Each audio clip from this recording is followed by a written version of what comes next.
Assalamu alaikum students. I hope you will be safe and sound. Today I am going to read the story of Daedalus and Icarus.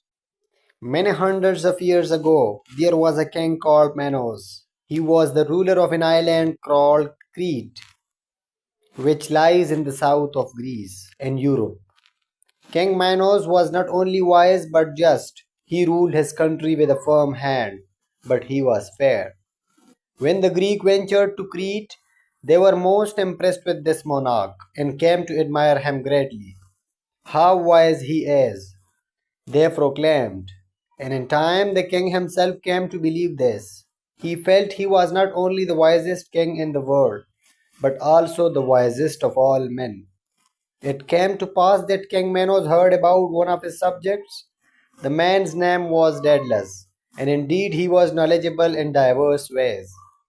He was a builder and a designer. He had invented things which helped people to do their work more efficiently. He had designed a saw which large trees could be cut, and he had invented a potter's wheel. Potters no longer had to spend hours fashioning their vases and polished by hands, using a spatula to beat and smoothen the sides. With the wheels, they could slap down a lump of clay in the middle, spin the wheel round, and then draw the clay out gently with their fingers, shaping it into many cylindrical form. Their work could be done with greater ease. Sailor blessed Daedalus for teaching them how to rig sails for their vessels. With these new sails, they could travel further and more swiftly to explore all the islands that dotted the blue seas around Crete. This man must truly be skillful and wise, thought King Manos. When he heard about all these inventions, let us see if he can build me a labyrinth. King Manos sent for Daedalus and asked him to design a labyrinth from which no man could escape. It must be so cleverly designed, charged the king, that only those who know the secret may get out of it. I shall do my best, replied Daedalus humbly, and set to work immediately. Daedalus and his young son Icarus spent many months designing and building the labyrinth. When it was complete, it was truly great maze in and the world. It contained many rooms, both large and small, connected by numerous winding passages and turning the opening into another. The labyrinth covered a vast expanse of land, and seems to have no beginning or end. Daedalus had excelled himself, but the king was not pleased. Perhaps it was precisely because Daedalus has been so successful and so clever that the king turned against him.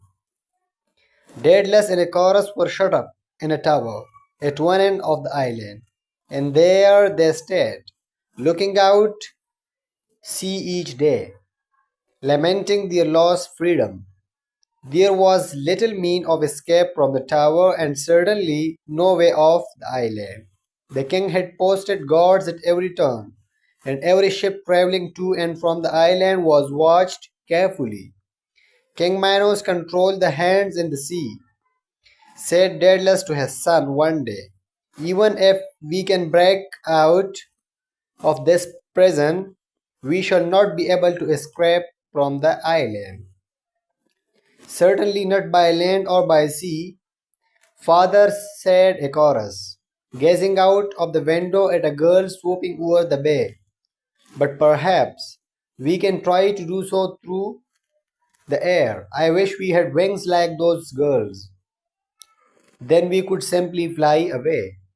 Daedalus said nothing in reply, but nodded wisely, and thinking about what his son had said, he came and stood by him at the window to watch the girls.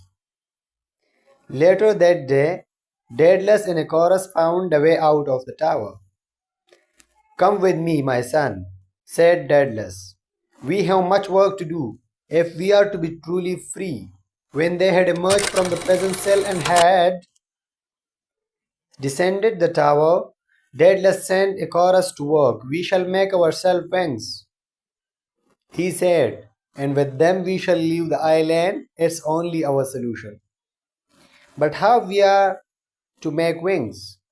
Asked the puzzled boy. I will show you, replied the father. But first we must collect many feathers. The father led the son toward the rocks on the seashore. The coastal rock were used by the seabirds for their nesting grounds. There were feathers galore all over the shore. During the weeks that followed, walking amongst the rock at dusk and after nightfall, father and son began to make a collection of the finest feathers they could find. By day, out of view of the watchful eyes of the guards, they began to weave the feathers together. Daedalus has no tool to work with, save for a needle that he always wore in his tunic. With this and with threads plucked carefully from an old blanket, he began to sew together the larger feathers to bind the softer, more delicate feathers. Daedalus melted and used the wax of old candles. The feathers were built up, layer upon layer, and shaped to resemble the wing of a giant bird. Very soon, four enormous wings has been fashioned from the feathers. Today, we can finally try out our wings, said Daedalus. One sunny day, look, the sea is calm, and the clouds idle song. The breeze is by no means strong. Daedalus look up one great wings in either arm and mounted carefully to the first level of the tower, balancing himself on the very edge of a parapet. He slipped his arm through the delicate straps and loops on the wings, and clasped them firmly in his grip. For a moment, he stood on the edge of the balcony and slowly and steadily began to flap his wings. Then, when a soft breeze began to blow, aiding his effort, he leaps from the tower. Daedalus flapped frantically as he fell, and then, as if borne aloft by the gods, he was soaring and gliding like a bird. Around the tower he went, with his young son cheering his progress. Over the next few days, father and son practiced taking off and landing. Very soon they became quite skilled at this, and came to understand how a fledgling could learn this so naturally. They were soon flying around and around the tower with great ease. When the day of their departure and flight to freedom dawned, Daedalus cautioned his son. Icarus, my son, warned he, listen with great care to what I have to say. For you will live or die by my words. You have the wings of a bird. They were made by you and me, and we are but mortal. Fly not too low, for the mist of the sea will envelop you. They will clog your wings, and you may well lose your way. Fly not too high, either, for you have used wax to bind the feathers of our wings. The wax will surely melt if the heat of the sun is too great, and who knows what might happen then. Follow me closely, keep near, and you will be safe. Have you understood this advice? I have, father, replied the boy, and he eagerly packed up his wings. I shall do exactly as you bade me. Daedalus assisted the boy in fastening his wings, but his finger trembled with fear. A perilous journey lay ahead of them. As he took up his own wings, he glanced lovingly at the boy. His eyes fell with tears when he realized that he might never see his son again. Daedalus made his wing to the edge of the parapet ahead of his son. He flapped his wings and leaped into the air. He rose up and up, higher and higher, into a blue sky. He turned to look, as a mother bird would have done, to watch her pledging take to the skies. Icarus had learned his lessons well, for he was soon rising gracefully into the air.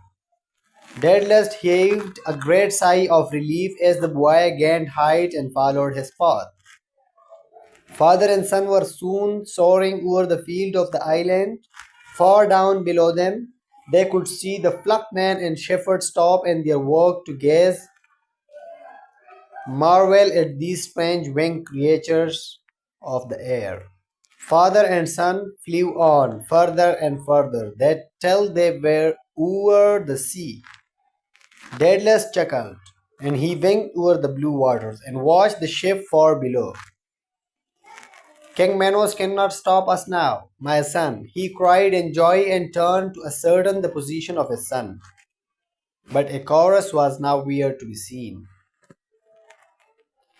In the celebration of his freedom and his new-found skill, and with every moment of his wings, the youth was now soaring high above his father, heading dangerously closer to the sun. Daedalus circled around and around, casting his eyes below. Icarus, where are you? He screamed, but there was no response. And then he looked into the sparkling sky above. Icarus, he cried with all his might. Icarus, beware, you fly too high. Remember my words. Come on, come down. But the boy did not hear him. He had already gained too much height, and now the wax of his feather wings began to melt and soften. As Daedalus watched, small plums began to drop from the wings of Icarus and float in the air. Soon larger feathers fluttered and became detached and floated gently. Icarus flapped more vigorously and began to kick his feet and panic. But it was all no avail. The boy plummeted toward the sea like a dying comet and was enveloped by the blue water below. All that remained were some feathers floating on the gentle waves. I hope you have enjoyed it a lot. Thank you very much.